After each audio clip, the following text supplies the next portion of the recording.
Bom, pessoal, agora a gente vai falar sobre função composta. Tenho aqui duas funções, certo? Sejam f e g aqui, duas funções. F definidas do conjunto x no conjunto y e g do conjunto y no conjunto z. A gente vai definir, né, função composta da seguinte forma. O que é a função composta de g com f? O símbolo que a gente usa, né, é isso daqui, certo? G bola f de x, né? Então isso aqui é a função composta de g com f. E a maneira como a gente calcula é de que forma? É o g calculado em f de x, tá? Ou seja, você tem aqui o conjunto x, né? A função f, que é do conjunto x no conjunto y. A função f pega um ponto aqui do conjunto x e leva aqui nesse camarada aqui, que é a imagem do x, né? Que é o f de x. E o que a função g faz? Ela pega um ponto que está aqui no conjunto y, certo? E aí vai fazer o que? Vai pegar esse ponto e vai levar num ponto aqui do conjunto z. Ou seja, no caso, ela vai pegar esse ponto, né?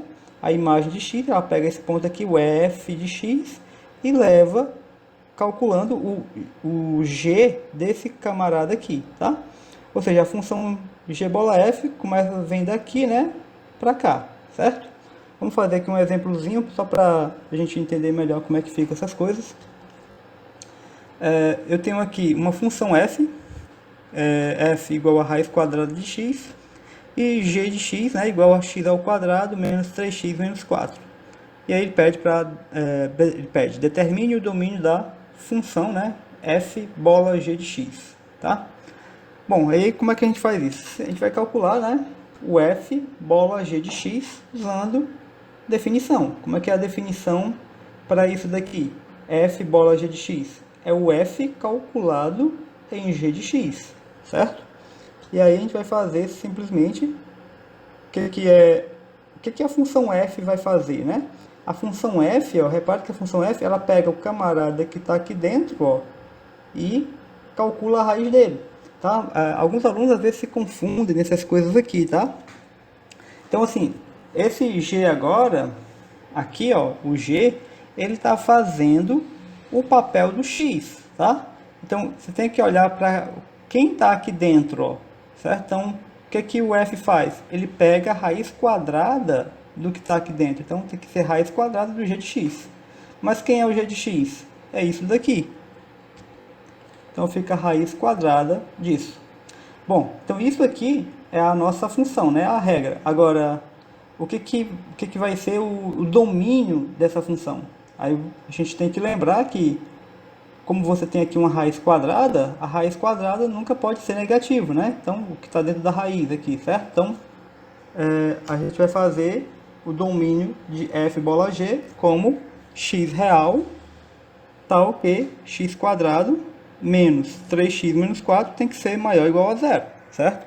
Que é justamente esse termo que está aqui dentro da raiz. Bom, e agora é só resolver isso aqui, certo? Exatamente daquela forma como nós resolvemos lá aquelas questões anteriores.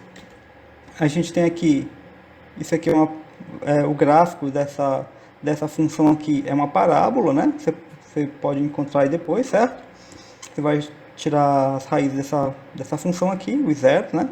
Vai dar menos 1 e 4. Aí para cá é positivo, para cá é positivo e aqui dentro é negativo. Então o que ele quer? Ele quer que essa expressão seja maior ou igual a zero. Então para essa expressão ser maior ou igual a zero, o x tem que ser maior ou igual a 4, ou o x tem que ser menor ou igual a menos 1, tá? E aí fica assim o domínio aqui dessa função, ok? Bom, depois a gente vai fazer mais exercícios, certo? Algumas coisas um pouco mais bem elaboradas, mas por enquanto é só isso aqui mesmo, ok? Valeu, gente!